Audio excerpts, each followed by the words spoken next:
The sun is setting. Minho-chan walks calmly down the street. He enjoys the silence. There is almost no one around. Suddenly, he hears quick footsteps. A little girl runs out of the alley. She's crying. Her name is Lila Banks. She runs up to Minho in fear and grabs his hand. "Help!" she says, gasping for breath. "They've taken my mother. Some men are pushing her into a black car. They're taking her away." Minho looks at her frightened face. He sees she's telling the truth. He doesn't ask questions. He immediately takes out his phone. He dials a number. He speaks quietly, but clearly. All vehicles. Immediately. We're looking for a black car with a woman restrained against her will. 5-block radius. Priority number 1. He hangs up. His people are already in action. He looks at Lila. Now they need to move. Minho's quiet command works flawlessly. Dozens of cars begin moving throughout the neighborhood, and then beyond. Taxi drivers, delivery men on scooters, men in casual wear in their cars, all receive a short message with a description. Minho's network, invisible to outsiders, springs into action. Information begins to flow to him instantly. One of his men, driving a coffee van, is the first to report. He saw a black sedan with tinted windows make a sharp turn toward an industrial area. This seems to be true. Meanwhile, Minho leads Lila to his car. It's a discreet but powerful SUV. He opens the back door. "Get in. You'll be safe here. We'll find your mother." His voice is no longer a command. It's even and calm. Lila silently climbs into the seat, clutching an old, battered backpack to her. Her trembling subsides a little, but her eyes are still wide with fear. Minho gets behind the wheel and starts the engine. He gives the coordinates to his driver in the lead car. They start driving, merging with traffic. He looks at the girl in the rearview mirror. "What's your name?" "Lila," she answers quietly. "I'm Minho." "Hold on, Lila. We're getting close." A few minutes later, the voice of his best tracker comes through Minho's earpiece. "Target detected." They're driving along Industrial Highway, heading for the old warehouses. 2 men in the car, a woman in the back seat. "Maintaining our distance." Minho changes route, following the directions. He sees 2 moving dots on the GPS screen. One is the target. The other is his men's car. They are traveling parallel, unnoticed. The kidnappers, feeling safe on the deserted road, are unaware that several cars are tailing them. Lila presses her face to the window, as if trying to spot that same black car in the twilight. Minho increases speed. Now the main thing is not to spook them. Wait for the right place. Minho speaks quietly and clearly into the microphone. His voice is calm, as if he's conducting an orchestra rather than preparing an operation. "Car 3, he addresses one of his drivers. "Overtake them on the parallel street and take up a position around the turnoff onto Skladoknaya. Keep your head down. Car 5, stay 300 meters behind the target. The rest of you, block the adjacent exits from the industrial zone. No sudden movements. Wait for them to stop." Everyone on the other end of the line briefly confirms. The plan is simple. Don't attack while moving, to avoid creating an emergency situation and putting the woman in unnecessary danger. We need to wait until they feel safe and stop. Then they'll be easy to surround. Minho keeps one eye on the GPS, where the dots of his men are beginning to gently shift, taking up positions. He himself is not driving a straight route, but in an arc, to approach from the other side. Everything is calculated. Lila sits, quiet, watching Minho. She watches him speak into the microphone, his eyes flickering between the road and the screens. There's no panic or anger on his face, only a cool, collected concentration. He doesn't shout, doesn't fuss. Every word he says is a statement of fact, and judging by the short replies coming from the speaker, he's immediately understood and obeyed. This sight has a strange effect on her. Her own fear, a cold lump in her throat, begins to recede. It doesn't transform into fearlessness, but gives way to another feeling, wary hope. If this man were afraid, he'd be in a hurry, nervous, but he acts as if everything is already under control. Lila stops trembling. Her fingers release the death grip she's had on the hem of her jacket. She even tears herself away from the window and looks directly at the back of Minho's head, at his imperturbable posture. She doesn't understand anything about this man yet, but she's beginning to believe he knows what he's doing. The black sedan, meanwhile, leaves the city limits. The streetlights dwindle, the road narrows, fences topped with barbed wire, and the dark silhouettes of abandoned factories and hangars line the sides. The kidnappers are taking their prey to what they consider the ideal location, somewhere no one will hear their screams. They turn off the asphalt onto a rutted concrete road, leading to a long, low building with broken windows. It's an old warehouse complex. "They're turning into the Severny warehouse," comes the voice in Minho's earpiece. They're stopping at the main entrance. The target dot freezes on the GPS screen. Minho allows himself a slight, barely perceptible nod. This is even better than he expected. Abandoned territory, confined space, no bystanders. "Excellent," he says into the microphone. "Everyone in position. Lock down the gate. Capture team, stand by. We're waiting for my signal." He turns off the headlights himself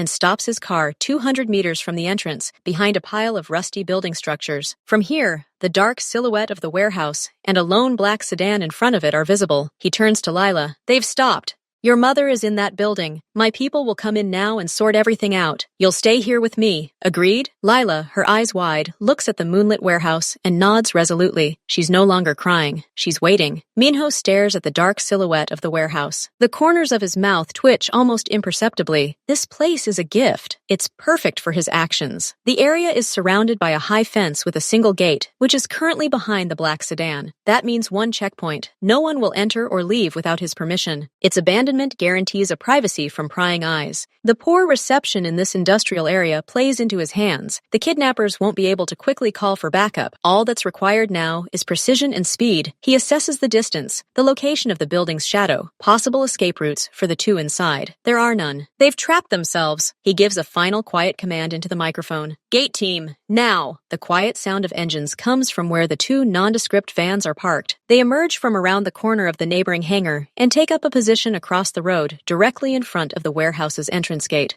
It happens in 10 seconds. A metallic thud. One of the men from the van quickly secures the chain to the gate, locking it from the inside. Now, all entry and exit to and from the premises is completely blocked. The black sedan is trapped in a space the size of a football field. The van's headlights are off, and the people inside don't emerge. They've simply created a barrier. Everything is still in near total silence. Meanwhile, another group had already approached the main building from different directions. 5 men in dark, unobstructed clothing. They moved from cover to cover, taking advantage of every shadow. 2 of the kidnappers had just led a woman out of the car. One held her hand, the other glanced around, but his gaze slid past the approaching shadows. A brief click in the team's headphones signaled the action. They sprang into action. The first man, the one looking back, didn't even have time to scream. 2 men approached him from behind. One grabbed him tightly, instantly throwing him off balance. The second placed a thick cloth with a pungent but subtle odor over his face. His body went limp in a second. The second kidnapper, hearing a rustle, turned and released the woman's hand. What? His words were cut off. Someone stepped hard on his knee from behind, forcing him to bend, and a gloved hand covered his mouth tightly. He saw the stranger's calm, expressionless face before him. Quiet! Came a voice right next to his ear. His hands were bound behind his back with a plastic zip tie. It all took less than 15 seconds. No gunshots, no loud screams, only the muffled sounds of a struggle, like the sound of wind through broken windows. The woman, Lila's mother, froze in place, her hands clasped to her throat. She looked at the strangers who had neutralized her captors, completely bewildered and afraid. She didn't understand who they were or what was happening. One of Minho's men gently but firmly took her elbow. It's okay. You're safe. Please, come this way. His voice was low and soothing, but it, too, held no room for discussion. He led her away from the immobilized and bound men, who were already being quickly and silently loaded into one of the vans that had pulled up right at the warehouse's porch. Raven Banks doesn't immediately understand what's happening. She's led out from the dark vaults of a warehouse into the chill night air. She instinctively raises her hand to shield herself from the unexpected glare of headlights. But the headlights are out. Quiet, focused people move around her. They don't pay much attention to her. Their task seems already accomplished. Her former captors, now bound and limp, disappear into the depths of the dark van. Shock grips her body, her thoughts jumbled. She looks at the man holding her elbow, firmly, but not harshly. It's over, he says simply, removing his hand once he's sure she can stand. Raven takes a step, then another. Her legs buckle, but she maintains her balance. She's dressed in a rumpled office suit, her hair untidy. She turns her head slowly,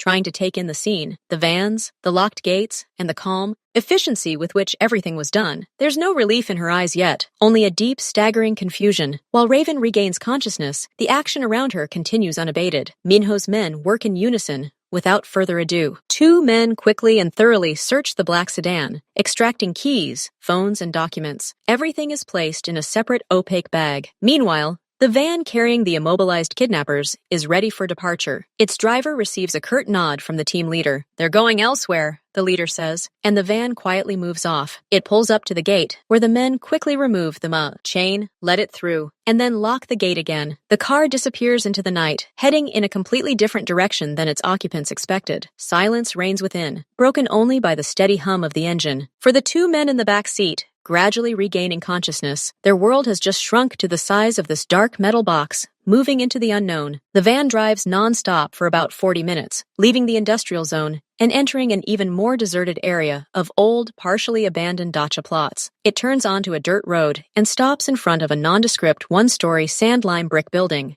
A former boiler house or pumping station. The garage door opens automatically, the van drives inside, and the gate closes. Only then does the light turn on, cold fluorescent lamps under the low ceiling. The men are led out of the van. The zip ties on their wrists are replaced with more substantial locks, chained to sturdy rings in the concrete floor of a small, clean, empty room. They are not physically harmed. They are even brought water in plastic bottles. The air inside is cool and smells of concrete and metal. One of Minho's men approaches them. His face expresses neither malice nor pleasure. It's completely neutral. Now you have time to think, he says evenly, to think about who you've decided to touch, about who gave you the task, and about what will happen next. You will be asked questions. Answer honestly. It's in your best interests. He turns and leaves, leaving them in the brightly lit silence. The click of the lock on the metal door seems deafening in this silence. Now they really do have time. Time to realize the scale of their mistake. Minho's method is not about brutality, but about absolute, overwhelming control. Fear of the unknown, of the cold calculation of this machine, is often far more effective. Raven is led to Minho's car. She walks unsteadily, as if she still can't believe she can move freely. Her gaze darts around until she finds familiar features in the SUV window, and then everything inside her breaks. Lila! The car door flies open, and the girl, beside herself, jumps out. A moment later, they are in each other's arms in the dark courtyard. Raven falls to her knees, holding her daughter tightly to her, burying her face in her hair. Her shoulders begin to shake violently. Quiet, intermittent sobs escape. These are no longer tears of terror, but tears of that sharp, painful relief that washes over you when a nightmare ends. Lila is crying too, clinging to her mother, clinging to her crumpled jacket. Mom,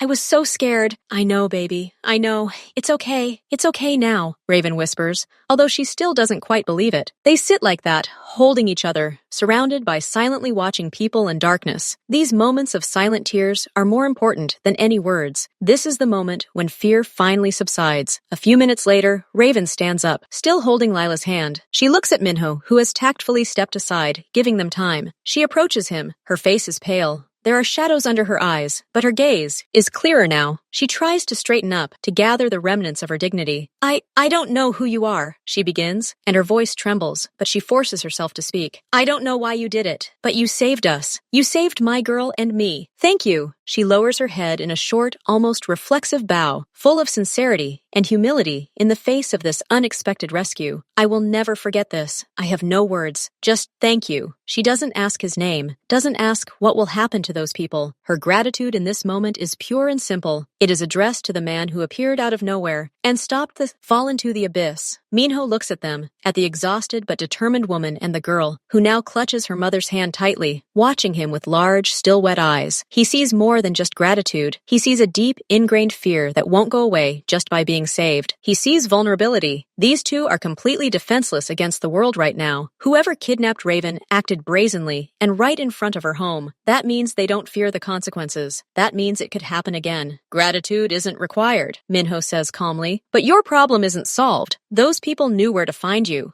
They might try again. Raven presses her lips together, her eyes filling with horror at this simple, terrible logic. She'd thought about it herself, but was afraid to admit it. I don't know where to go, she admits quietly. You're spending the night with me, Minho declares, not as a proposal, but as a statement of fact. His tone leaves no room for argument, but there's no threat in it, only practicality. This is a safe place. You can rest there, recuperate, and tomorrow, we'll figure out what to do next. Get in the car, Lila, please. He opens the door for Raven, gesturing toward the back seat. Raven pauses for a second, looking at him, then at her daughter. She has no choice, and there's a strange comfort in his certainty. She nods, silently agreeing, and helps Lila inside before sitting down next to her. The door closes with a soft click, cutting them off from the cold night and the recent nightmare. Minho's car pulls away smoothly, followed by another, which follows discreetly behind them. The path now lies not into the unknown of fear, but into the unknown of temporary refuge. The car is silent, broken only by the soft hum of the engine. Raven sits, hugging Lila, pressed against against her side. She looks out the dark window, but sees not the flickering lights of the city, but fragments of the horror she just endured. Her mind works feverishly, trying to find a way out, an alternative. But every thought hits a dead end. Home? It can no longer be considered safe. Friends? She doesn't want to and can't expose them to such danger. The police? The story would sound unbelievable, and most importantly, she no longer believes that it will stop her attackers. She feels Minho's calm, unobtrusive gaze on her in the rearview mirror. There is no pressure there, only anticipation. And in this silence,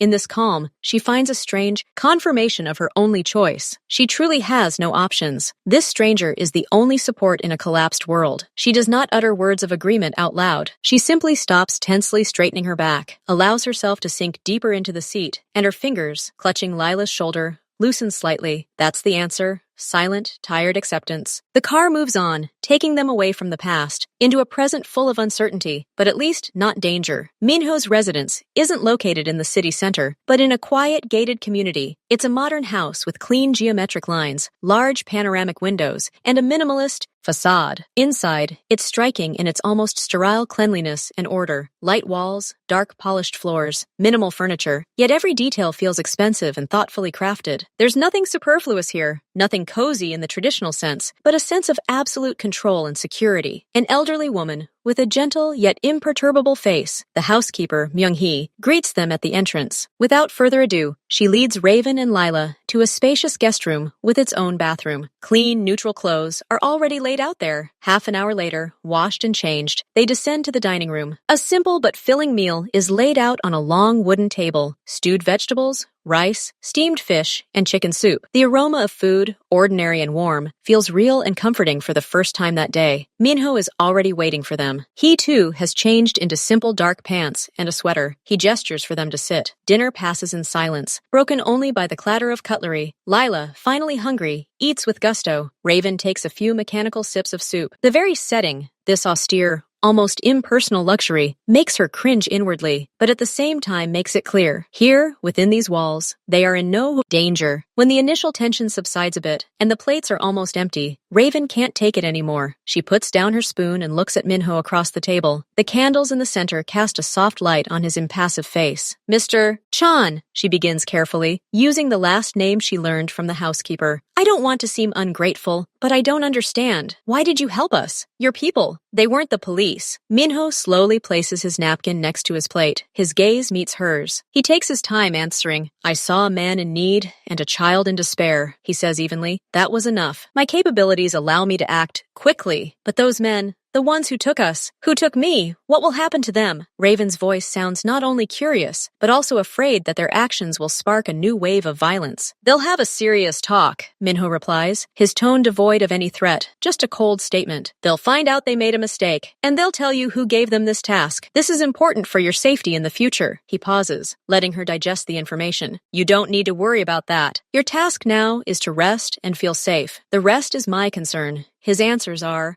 simultaneously reassuring and alarming. They're too smooth, too confident. Raven realizes that behind this calm lies a whole world she knows nothing about. A world where a serious talk has a concrete, weighty meaning. She nods, hesitating to ask the next most important question. Who is he to wield such power? For now, it's enough for her that this power is currently on their side. Raven isn't satisfied with generalities. She pushes her cup away, her fingers trembling slightly. Promptly means they find a kidnapped person in a huge city within 10 minutes. Who has those resources? She tries to keep her voice from sounding suspicious, but rather trying to understand. She needs to know into whose hands her life and her daughters have fallen. Minho looks at her appraisingly. He sees not importunity, but intelligence and caution. Different areas of life require different tools, he says, avoiding a direct answer. Some have money, some have connections, some have information. I have all of these, enough to solve problems. Sometimes those problems are financial. Sometimes they're like yours. I help where I see injustice that affects the innocent. He pauses briefly. The motivation is simple.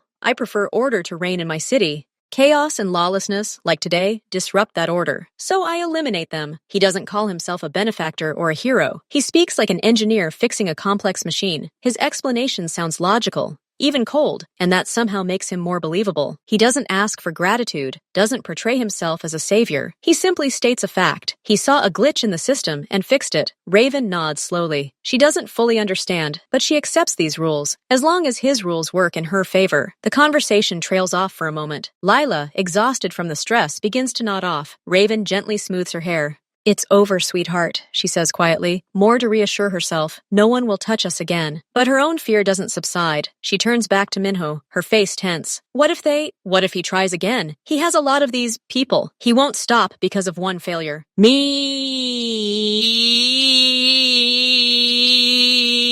tilts his head. He? Do you know who's behind this? Raven presses her lips together, hesitating. Saying that name out loud in this safe place feels dangerous, as if it might invite disaster. But she has to give him information to protect himself. "Marcus," she breathes, and the word sounds like spit. "Marcus Banks, my ex-husband. I'm almost certain this is his work." She doesn't look at Minho, staring at the table, so she doesn't see his immediate reaction. She simply continues, pouring out her pent-up bitterness. "After the divorce, there were a lot of threats. He couldn't accept that I left and took Lila. But for this to happen, I never expected this from him." Silence hangs in the air, but its quality is changing. It's thick, electric. Raven feels it instinctively and looks up. Minho's face is frozen. All the neutral, reserved expressions he'd worn all evening are gone. His features haven't contorted with anger. They've simply transformed into a cold, polished mask. His gaze, once simply attentive, is now sharp and focused, as if he's seen not a name on the table but a complex chessboard, all the pieces suddenly falling into place. He doesn't move, but his stillness now conveys a colossal inner tension, a restrained power on full alert. "Marcus Banks," he repeats. His voice isn't louder than before, but it has a new tone, low, metallic, devoid of any warmth. This is no longer the voice of a man making small talk. This is the voice of a man giving orders in a war zone. He slowly pushes his chair back and stands. His movements are still smooth, but they have acquired a precise, predatory economy. He walks to the window and turns his back, looking into the dark glass, but clearly seeing not the room's reflection, but something entirely different. "This changes things," he finally says in the same cold, even tone, no longer addressing Raven so much as himself, comprehending this new fact. "Your problem, Mrs. Banks, has just become significantly more complex, and more importantly, it now directly concerns me." He turns. His eyes meet hers, filled with confusion. There is no longer even a hint of simple human sympathy in them. Now there is only calculation and an icy, merciless clarity. The world in this dining room has been turned upside down by the utterance of a single name. Minho returns to the table, but doesn't sit. He stands with his palms on the back of his chair, his gaze fixed on Raven. "Marcus Banks isn't just your ex-husband," he says, every syllable of his voice like a coin. "He's my competitor, or rather, one of those trying to do business on my turf without following the established rules. He and I have a long history of disagreements." He doesn't go into detail, but the way he says disagreements makes it clear. This rivalry goes far beyond simple business competition. It's a feud built on mutual disrespect and possibly blows thrown. "He's a man without principles," Minho continues. "He sees people only as tools or obstacles. The fact that he's chosen to act against you in this way, that's unfortunately just like him. But this isn't just your problem anymore." His words ring with more than just sympathy. It's a cold statement of fact. The lines of their personal wars have just crossed. Raven and Lila have gone from being random victims to pawns, and perhaps even key pieces on this hidden chessboard. Raven listens, her fear slowly giving way to bitter understanding. She nods, clasping her hands in her lap. "He doesn't just want to intimidate me," she says quietly. "He wants back what I took with me in the divorce. I didn't give him one box of documents. He thought I didn't know about it, or didn't understand its significance." She pauses, collecting her thoughts. Lila, quiet, looks carefully between her mother and Minho, sensing the tension. "Those weren't our personal papers. They were business records. Contracts, numbers, everything he kept in his home office, thinking it was safe. I found them by accident, back when we were together. Saw things I didn't like. After the divorce, I took that box. At first, as a guarantee that he would leave us alone. Then, I just hid it." She looks up at Minho, and her eyes are defiant. "He said he destroyed everything, but I knew he was lying. He never throws anything away. These papers are his weak spot." Minho freezes. His analytical mind, just reconfigured for the new threat configuration, now instantly switches to assessing the new asset. "These documents," he says slowly, "do they contain information about his illegal operations, schemes, partners, movement of funds?" Raven nods. "Yes. There are records of transfers to accounts that shouldn't have existed, contracts with shell companies, Correspondence, where he directly specifies how to circumvent certain rules. I'm not an accountant or a lawyer, but even I understood that this wasn't just business. This is evidence. A heavy, meaningful silence hangs in the air. Saving a woman and child out of compassion unexpectedly turned into an opportunity to deal a crushing blow to a sworn enemy. These papers are more than just dirt. They are the key to Marcus Banks's systems. With their help, they could not only harm him, but dismantle his empire piece by piece, exposing every weak point and handing him over to justice, or, more likely in their world, to other, even more ruthless players. Where are they now? Minho asks, his voice once again taking on a businesslike, operational tone. All personal details are discarded. In a safe deposit box in a bank account that is registered only to me, Raven answers. He searched the house, tried to intimidate me, but he never found it. Now, after today, I think he decided to act harshly, to beat information out of me. Minho nods slowly. The picture is complete. These papers, he says, have changed your position. They have turned you from a victim into a dangerous witness. And now, his gaze becomes piercing. They make you my natural ally. Raven sighs heavily, her gaze dropping to her sleeping daughter, and she speaks more quietly, as if afraid to wake her even with this confession. Today's kidnapping isn't his first move. For the last 6 months, it's been constant pressure, anonymous calls with no answer, a car that drove slowly past our house in the evening for several days in a row. One time, I found the door to the apartment slightly ajar, although I clearly remembered locking it. Nothing was missing, but it felt like everything had been ransacked. She hugs herself, as if from the cold. I went to the police. They took statements, said we'll run an investigation, but the calls kept coming. I changed my numbers. They found new ones. I realized he was demonstrating his power, showing that he could reach us at any moment. His goal wasn't just to scare us. He wanted me, broken, to bring him these papers and beg for mercy. And today his patience ran out. Minho listens without interrupting. His face remains inscrutable, but his eyes flash with a quick, calculating understanding. When Raven falls silent, he speaks calmly and very clearly. A safe deposit box is a good place, but not a perfect one. It protects against theft, but not against coercion. Now that he's realized that gentle pressure doesn't work, he will act more forcefully. Your safety and Lila's safety directly depend on the location of these documents. He pauses, letting this simple truth sink in. I suggest we move the box here. I have a vault in my residence that's as good as a bank's, and its location is known only to me and 2 of my most trusted men. This will remove the targeting. Marcus will know he no longer has the papers, and his motivation to pursue you personally will be greatly weakened. He'll have to deal with me now. His proposal doesn't sound like a request or a demand, but rather like the only logical next step in the current strategic situation. He doesn't ask her consent to use the documents, only to move them to a safe location. He assumes the role of custodian, lifting this dangerous burden from her shoulders. Raven looks at him for a long moment. Images flash through her mind, the fear of the past months, the horror of today, her daughter's vulnerability, and then Minho's cold confidence, the speed and efficiency of his men. He suggests simply hiding the papers, but will that solve the problem? Marcus won't stop. He'll find a new way to hurt her, even if the documents are safe, and then a solution is born within her. Not out of revenge, although there is that, but out of a desire to finally end this, to protect Lila once and for all. No, she says quietly but firmly. Minho raises an eyebrow slightly, but remains silent. Simply hiding them means living in anticipation of his next strike. He won't leave us alone, even if you have the papers. He'll try to get to you to take them, or he'll simply continue to take revenge on us out of spite. She straightens up, and a steeliness appears in her voice that wasn't there before. I'm suggesting you don't just keep them. I'm suggesting you use them. All the information that's there. Use it against him. Stop him. She looks him straight in the eye. You said he's your adversary. These documents are a weapon. I'm handing you this weapon, not so you can simply hide it in a safe, but so you can use it, so that he'll never again have the opportunity to raise a hand against us or ruin anyone else's lives. Silence falls in the room. Ray has just crossed the line from supplicant to ally, offering not just shelter,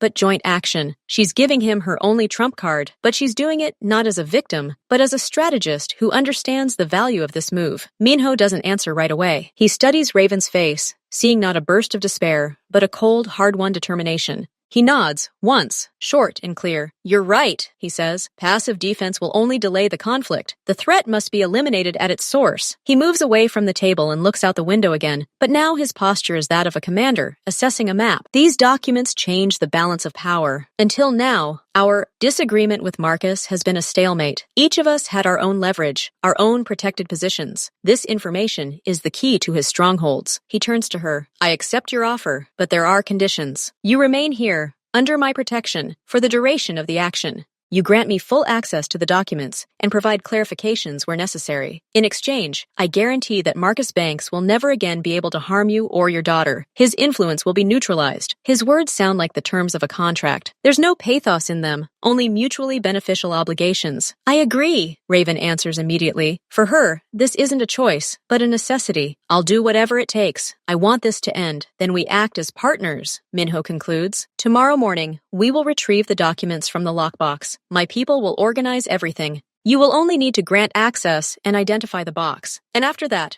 we will begin the analysis. For a moment, something vaguely resembling respect appears in his eyes. That's a bold move, Mrs. Banks. Not many in your place would dare to take it. It's not courage, Mr. Chang, Raven corrects him quietly, looking at the sleeping Lila. It's the lack of other options, and the trust you have already earned today. An alliance is formed. The common goal is clear, not just to survive, but to neutralize the threat. From a chance rescuer and the rescued, they transform into allies, bound by a shared animosity and a common interest. The room, recently a temporary refuge, now becomes the headquarters for planning the operation. The next morning, everything happens with the same efficient silence as the day before. Raven, after a nearly sleepless night, but with a new sense of purpose, rises early. They bring her simple, comfortable clothes. Over breakfast, Minho gives her a brief briefing. 2 of my men will go with you. They know what to do. You only need to be present when the safe deposit box is opened, check the integrity of the contents, and hand it over to them. The rest is their responsibility. You will go to the bank in one car and return in another, along a different route. Questions? Raven shakes her head. Her heart is pounding, but her mind is calm. She understands the importance of every step. No, I'm ready. Half an hour later, she gets into a black sedan with tinted windows. At the wheel is the same imperturbable driver from the day before. Next to him is a man in a business suit who introduces himself as Kim. He is polite, laconic. Silence reigns in the cabin. The car moves slowly, merging with the flow of traffic. Ray notices that they are accompanied by another car, sometimes ahead, sometimes behind, changing lanes. She realizes it's a cover. The bank is a large, reputable institution in the city center. The car stops not at the main entrance, but at a side service entrance. Kim gets out first and opens the door for Ray. They enter not through the main hall, but through a separate corridor where a bank employee with an impassive face is already waiting for them. No unnecessary words. They are shown to the room where the safety deposit boxes are handled. The procedure takes minutes. Ray, his hands shaking slightly, inserts the key and enters the code. The metal door of the safety deposit box opens. Inside lies an inconspicuous cardboard box from office papers, tied with twine. It looks so ordinary that no one would guess that inside is a weapon capable of ruining someone's life. Everything okay? Kim asks quietly. Yes, Ray breathes out. That's her. Kim nods. He takes a sturdy black rolling case out of his briefcase and opens it. Inside is a soft cushion material. He carefully, leisurely, transfers the box into the case, closes it, and the combination locks click. The entire process takes less than a minute. Done, he says. They leave the bank along the same deserted corridor. But at the exit, another car is waiting for them, a gray, nondescript minivan. Ray and Kim quickly get into it. The first sedan drives off calmly, merging with traffic. The minivan starts in the opposite direction. The route winds, changing several times. Ray loses his bearings. Kim stares silently at her tablet the entire time, tracking something. 40 minutes later, they pull into the underground garage of a building she knows. The garage door closes behind them. Only then does Ray allow herself to take a deep breath. The briefcase is unloaded and wheeled in the freight elevator straight to Minho's office. He's already waiting. The office is as minimalist as the rest of the house. A large desk, several monitors, and built-in cabinets. Kim places the briefcase on the desk, unlatches the door and opens it. The cardboard box lies untouched inside. The operation went smoothly, Kim reports. Good, Minho says. He looks at Raven. Thank you. The documents are now safe. You've done your part. He approaches the wall and presses a barely noticeable button. A section of the wall panel silently slides aside, revealing an entrance to a small, brightly lit room, a storage facility. Shelves filled with folders and digital archives are visible inside. He carries the box inside himself and places it on a separate shelf. The door closes, blending into the wall. The documents are now in the most secure place in his empire. Stage 1 completed. Now begins the phase of analysis, planning, and ultimately, Counterattack. Raven looks at the hidden door. Fear still lingers somewhere deep within, but it's already being overcome by a new feeling, anticipation of the end of a long nightmare. The weapon is drawn and loaded. Now it's up to who will take aim. Minho's office is plunged into a concentrated silence, broken only by the rustling of papers and the soft clicking of a computer mouse. The only other person in the room is his advisor, a man in his 50s with a sharp, ascetic face and intent eyes, behind thin-rimmed glasses. His name is Park, and he has a talent for finding order in the most chaotic jumble of data. The box sits on the table, the string carefully untied. Minho and Park work wearing thin cotton gloves to avoid leaving fingerprints and damaging the old sheets. They work methodically like archivists, but with a completely different goal. Each document is photographed at high resolution, after which the original is placed in a transparent file, and the digital copy is immediately uploaded to a secure database. The first half hour is spent on simple organization. Contracts are filed with each other, financial reports are filed with each other, and personal correspondence is kept separate. Raven sits in a chair a little to the side, ready to answer questions, but for now, she's undisturbed. She watches as the two men, barely speaking, understand each other with half a word and a gesture. It's a well-oiled machine. Puck is the first to find the key. He pauses over a printout of bank transfers dating back 3 years, his finger lingering on a chain of 4 accounts in different jurisdictions. Here, he says quietly, not taking his eyes off the page. A classic cash-out scheme, but with a mistake. He used a shell company, which also appears in a supply contract from. His hands leaf through the folders, finding another document. Yes, from Scion Industries. It's a company we've been tracking for a long time. Minho approaches, looking over his shoulder. A shadow of cold satisfaction crosses his face. A connection, he states. Proven ties between Marcus and the smugglers. This isn't just tax fraud anymore. Continue. The work continues. With each passing hour, the picture becomes clearer. The documents Raven intuitively saved turn out to be a veritable treasure trove of incriminating evidence. It's not just financial fraud. There are records of agreements with city officials, with specific amounts and names listed. There are drafts of threats against former partners, apparently scribbled in a fit of anger by Marcus himself on company letterhead. There are lists of monthly security expenses, essentially retribution for patronage. Look, Puck places 2 documents next to each other. A contract for an inflated amount with a certain company, and a month later, a statement of purchase of real estate in the Caribbean in the name of a woman listed as a secretary at that company. An indirect but obvious kickback scheme. He had a habit of keeping everything, Minho says thoughtfully. Ambition and vanity. He thought these papers were proof of his strength, his archives, but they became proof of his madness. By evening, they have a clear plan of action. It consists of several stages, like carefully lined up dominoes. First, says Park, leaning back in his chair, an anonymous leak to the tax service about these transfer schemes. This will trigger an audit and a freeze on the accounts. Fuss and attention. Second, continues Minho, copies of the contracts with officials are sent to their immediate superiors and to an influential but very cautious publication, not for publication, but for informational purposes. This will create pressure from within the system. His roof will begin to crack. Third, Park points to the list of shell companies. We pass on the information to our partners in the industry who suffered from Marcus's actions. Specifically, about his attempts to intercept cargo at the port last year. They will know what to do. It's an economic and reputational blow. And finally, fourth, Minho's voice is quieter but firmer. We'll use the most personal information, threats, surveillance records, anything directly related to Mrs. Banks. This will form the basis for an official statement and a request for permanent police protection.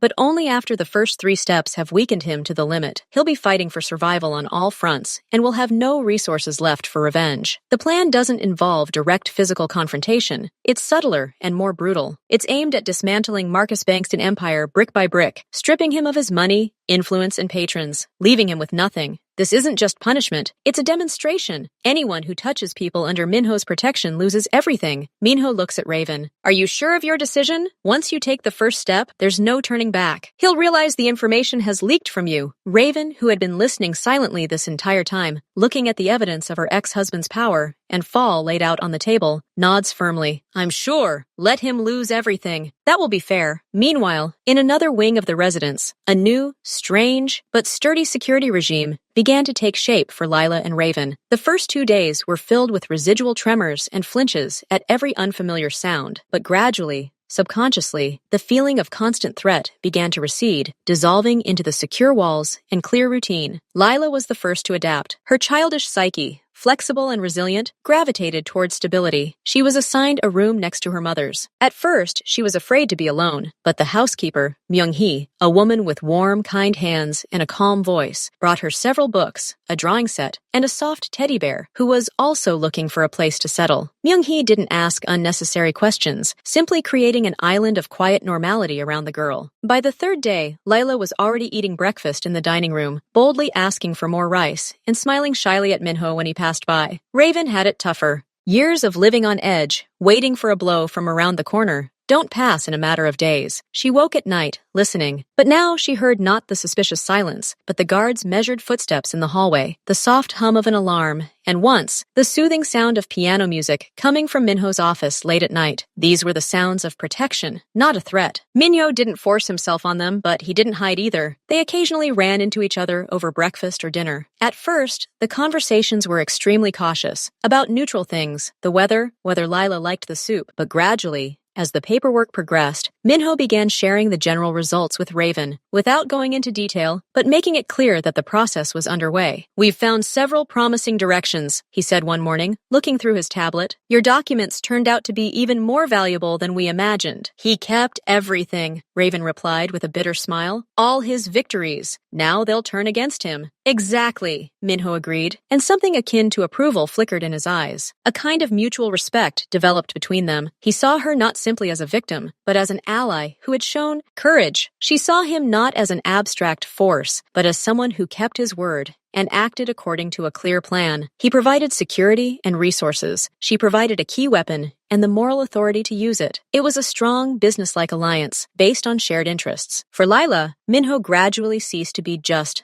that man who helped. He became a constant, inexplicable, yet reliable part of her new world, like a rock against which the waves crash. One day, as he passed the living room where she was drawing, she suddenly asked, "Mr. Chan, will the bad people not come anymore?" He paused, thought, and answered with unusual directness, looking at her, "As long as you're here, they won't come. I'll make it so they can never come, I promise." And she believed him. Children sense falsehood, and there was none in his words, just the fact. Raven, watching her daughter laugh loudly, and without looking back, felt the frozen spots in her own soul thaw. For the first time in years, she slept deeply, not waking at every rustle. She could shower without listening to the sounds in the apartment. She could simply sit with a cup of tea by the huge window, looking out onto the garden, and not automatically scan the street for threats. It wasn't just the absence of danger. It was the presence of safety, strong, silent, but absolute. They didn't become a family. There wasn't a hint of sentimentality, but they became something else. A strong, united alliance. Raven and Lila found in Minho and his organization not a temporary refuge, but a powerful shield. And Minho found in them not a burden, but moral capital and living proof of his enemy's dishonor. Their new alliance was quiet, devoid of grandiose words, but all the stronger for it. They were on the same side of the barricade, and this barricade finally seemed impenetrable. Work in Minho's office began to boil with renewed intensity. This was no longer just an analysis, but a task force. The plan he and Park had developed was being executed with flawless synchronicity. The first stage was a financial attack. Anonymous but incredibly detailed packages of documents were prepared for the tax service. They were devoid of emotion, only facts, figures, and chains of transfers, clearly indicating fraud on a large scale. They were sent not from a single source, but from several different points across the city through secure channels to create the impression that the information was emerging independently from various informants. The reaction, as expected, was swift. 2 days later, the accounts of Marcus Banks and his main companies were frozen, pending clarification. This was the first tangible blow. Marcus's world, built on money and its free movement, began to show its first cracks. The second stage was more subtle. Copies of incriminating documents linking Marcus to the officials were delivered to the recipients, not as blackmail, but as a warning from a friendly party. Unaddressed envelopes appeared on the desks of these officials' immediate superiors, as well as several influential people in the mayor's office, known for their intolerance to corruption. No demands were made, just information. That was enough. The following week, 2 of the officials in question suddenly took extended leave for health reasons. A third was urgently transferred to another, less significant position. Marcus's roof didn't collapse, but repairs stopped. His calls went unanswered. The third stage required outside intervention. Minho personally, through trusted intermediaries, contacted representatives of another organization whose interests Marcus had grossly violated a year earlier by attempting to intercept a sea cargo. They were given only the most compelling documents, irrefutable evidence that Marcus was behind the audacious operation that had cost them millions. The information was given without strings attached. As a sign of respect and mutual interest, the intermediary said, the response came in the form of action. 3 of Marcus's key warehouses, through which his legitimate and not so legitimate goods were transported, were blocked due to surprise inspections by fire and sanitation authorities. His trucks began to be detained on the highways with suspicious frequency. Economic pressure began to mount rapidly. Raven watched from the sidelines. Minho regularly, succinctly, updated her on their progress. She watched as her own fear gradually gave way to cold satisfaction. Each report was another brick pulled from the wall of her personal prison. Lila, shielded from these details, simply flourished in safety. She became friends with the Myung-hee and began studying with interest with the visiting teacher Minho had arranged to keep her on track. Her drawings appeared on the refrigerator, and her laughter echoed in the hallways. One evening, after Minho reported the successful blockade of Marcus's second-largest warehouse, Raven lingered in the office after delivering her report. Thank you, she said simply, looking at him. Not just for doing this, but for keeping me informed. For not hiding me in a dark room while the adults dealt with the problem. Minho put the tablet down. You started this, Mrs. Banks. You handed over the weapon. You have the right to see it used. Besides, he paused, this is your life, your liberation. You should see it coming. She nodded. An awkward but warm silence hung in the air. Lila, she's asking if we'll live here forever, Raven said carefully. I don't know what to tell her. Minho looked out the window at the dark, illuminated garden. You are safe here. Until the threat is completely eliminated,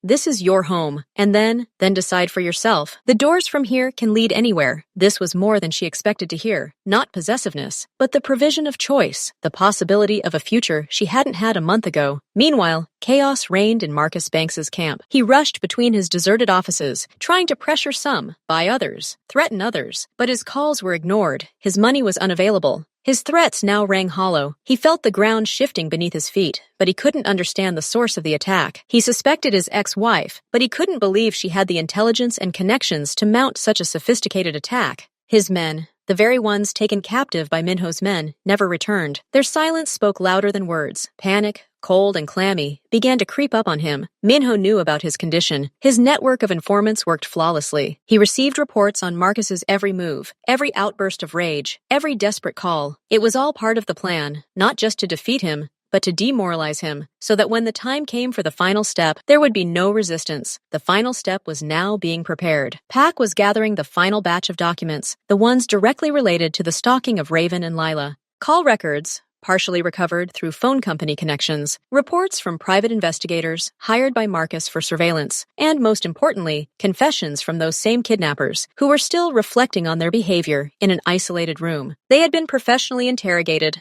obtaining clear, detailed statements about who hired them and what they were ordered to do. This was direct evidence for law enforcement. Tomorrow, Minho said that evening, when Park had finished compiling the final dossier, we'll hand it over to the officials, not anonymously, through my lawyers with media attention. This won't be an undermining, but a direct assault. After that, he won't have time for revenge. He'll have to flee criminal prosecution. Raven, who had been present at this conversation, asked, what will happen to him? To prison? Minho shrugged. Perhaps, but more likely, he'll try to escape while he can. Disappear. That will be the best outcome for both of us. Prison leaves room for revenge. Oblivion? No. She understood. They weren't just punishing him. They were erasing him from their reality, crossing him out as a mistake. Before bed, Raven went into Lila's room. The girl was asleep, hugging that same teddy bear tightly. Raven adjusted the blanket, looking at her calm face. Soon, very soon, they would be able to leave this house, not as fugitives, but simply as people walking down the street. They would be able to return to life, not the old fearful one, but a new one they had yet to build. And strangely enough, they had a powerful ally. In his room, Minho stood by the window, looking out over the city at night. Tomorrow would bring an end to this long standoff. He wasn't thinking about Marcus. He was already a done deal. He was thinking about the 2 uninvited guests who had barged into his life, and against all logic, strengthened his position. He had given them protection, and they had given him legal authority and a powerful weapon to strike. It was a strange but effective alliance. Preparations were complete. All the pieces were in place. Tomorrow, the final phase of the operation would begin. Quiet, without a single shot fired, but irrevocable. For Raven and and Lila, the world was finally about to cease being a battlefield. And for Marcus Banks, it was about to cease being a world altogether. The night before the final act was a tense one, but for different reasons for everyone involved. Minho's residence was a quiet, focused affair.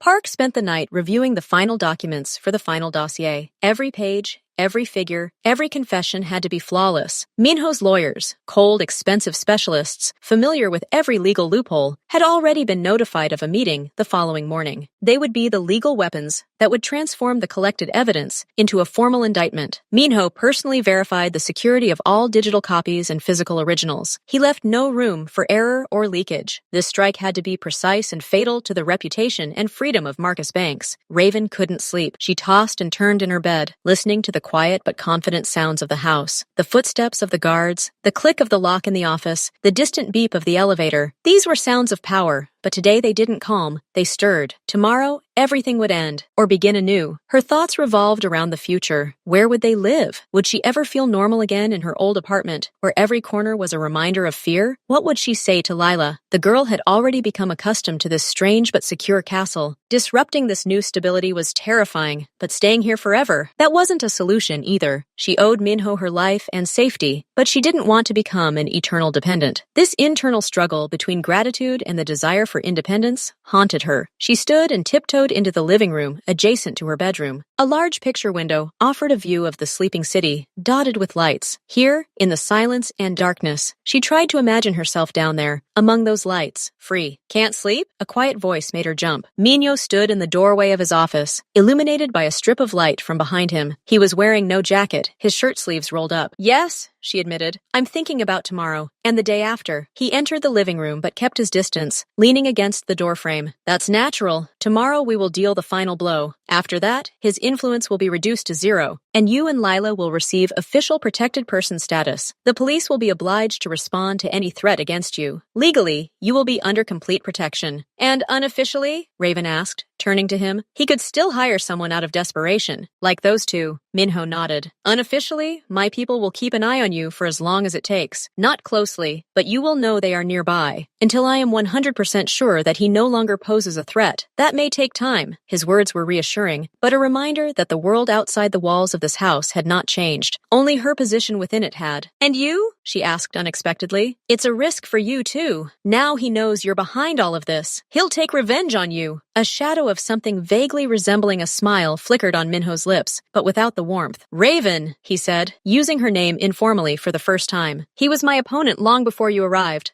This story merely gave me a legitimate pretext and irrefutable means to end a long-standing dispute. Revenge? He won't have the resources left for that. His own world will collapse around him tomorrow morning, and those who once feared or respected him will turn their backs. In our world, without power and money, a person ceases to exist. He'll become a ghost. He spoke of this with such chilling certainty that a shiver ran down Raven's spine. It wasn't bragging, but a statement of fact. Minho wasn't simply punishing an enemy. He was erasing him from reality, turning him into a non-human. And this had its own special, frightening kind of justice. And we, Lila and I, after all this, we owe you, she blurted out before she could think about the question. Minho frowned, genuinely surprised. Oh, no. The alliance was mutually beneficial. You provided key information. I provided protection and implementation. The debt is paid. After tomorrow, you are free. You can return to your life, to your work. Of course. With a new security system, he added dryly. Raven felt a weight lift from her soul, but in its place, a new strange emptiness arose. Freedom. She had been waiting for it for so long, and now she was afraid of it. Thank you, she whispered. You're welcome, he answered just as quietly. Now try to get some sleep. Tomorrow is an important day. He nodded and disappeared into the light of his office, closing the door. Meanwhile, in a penthouse across town, Marcus Banks paced like a wounded animal. His once pristine office was littered with papers, and empty bottles of expensive whiskey littered the floor. He'd just been turned down again. His latest attempt to withdraw a large sum through an old, corrupt contact had failed. The man on the other end of the line, always so helpful, was now speaking in a clipped, nervous voice. I can't, Marcus. Now's not the time. I'm in the middle of audits. Later, maybe. And he hung up. Later, maybe. It was the death knell. His phone was ringing off the hook. Anxious, angry, frightened, Dean. Partners were demanding explanations for frozen accounts. Lawyers were reporting new inquiries from the prosecutor's office. The head of security reported that 2 more guards had quit, taking their belongings. A bad sign. The rats were fleeing a sinking ship, and that ship was his life. He walked to the window, clutching the whiskey in his glass so tightly his knuckles turned white. The city below shone, indifferent to his agony. Who was behind this? Who could have struck such a precise, multifaceted blow? At first, he blamed his competitors, but that wasn't their style. It was too pure, too legal, and too personal. The thought of Raven surfaced again, but he pushed it aside. No, she didn't have such opportunities, so she had a patron, a powerful patron. The name came to him on its own. Cold and clear, like a knife thrust, Minho-chan, their long-standing, smoldering feud, the one who always stood for his rules, who looked upon him with disdain. That was his style, not a shootout on the outskirts, but a quiet strangulation with papers and rules. Using his own documents against him, yes, that would be Chan's exquisite revenge. Rage gave way to a chilling fear. If it was Chang, and if he had those papers, then the game really was over. Marcus sank into his chair, suddenly feeling the full weight of impending disaster. He was trapped. Financially, legally, reputationally. Run? His accounts were frozen. They were probably already watching him. Stay? That meant arrest, trial, disgrace. For the first time in years, Marcus Banks felt utterly helpless. The next morning, the atmosphere at Minho's residence was businesslike. Raven dressed in the formal suit provided for her. She was to attend a meeting with her lawyers to give her testimony. Lila was left in Myung-hee's care, with the promise that it would be short-lived. 3 lawyers and Park gathered in the large conference room. Minho gave a brief summary.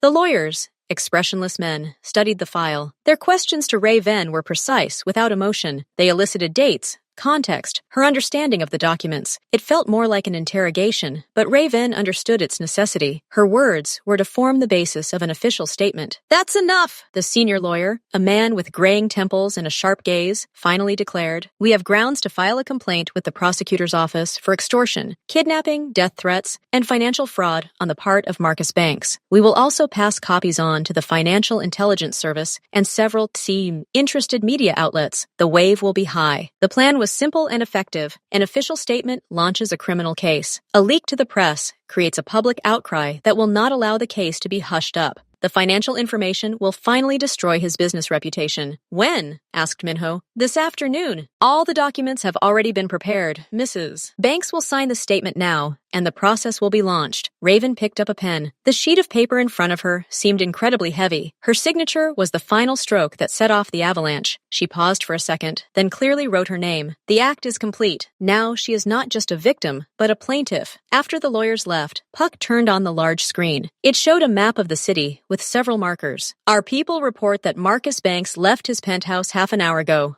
Puck said. "He's heading to the port, to the private dock where his yacht is moored. It looks like he's trying to escape." Minho didn't look surprised. "Predictable? Alert the Coast Guard?" he asked, but his voice was hesitant. "That would cause an official uproar." "Perhaps there's an easier way," Park said, exchanging a meaningful glance with Minho. Minho thought for a moment, then nodded. "Yes, let him try. And let him fail. On our territory, unnoticed. Contact the caretaker at the port. Make sure the yacht doesn't sail anywhere today. For technical reasons." Park immediately began dialing. Raven watched, understanding that another act of this drama was unfolding, invisible to prying eyes. Minho wasn't simply handing the case over to the authorities. He was ensuring that Marcus didn't escape before justice and public opinion caught up with him. The evening news that day was explosive. Crisis in the Banks empire. Major businessman suspected of kidnapping his ex-wife. Marcus Banks' Ponzi scheme. The headlines blared across every channel. They showed footage of locked warehouses, worried investors, and graphs of his collapsing assets. Marcus's face, once confident and arrogant, now flickered in old archive photos, distorted with anger. At the Minho residence, everyone gathered around the large television in the living room. Lila, not understanding the full depth of what was happening but sensing the gravity of the moment, fell silent next to her mother. Raven squeezed her hand, watching the screen. She had witnessed the collapse of the man who had terrorized her for years. There was no joy. There was a cold, silent exhalation. The end. Minho stood to the side, watching Raven's reaction. His task was complete. Late that evening, the last message from Park arrived, short and to the point. The yacht never left, detained for an unscheduled customs check as it left the waters. Banks has returned to the city.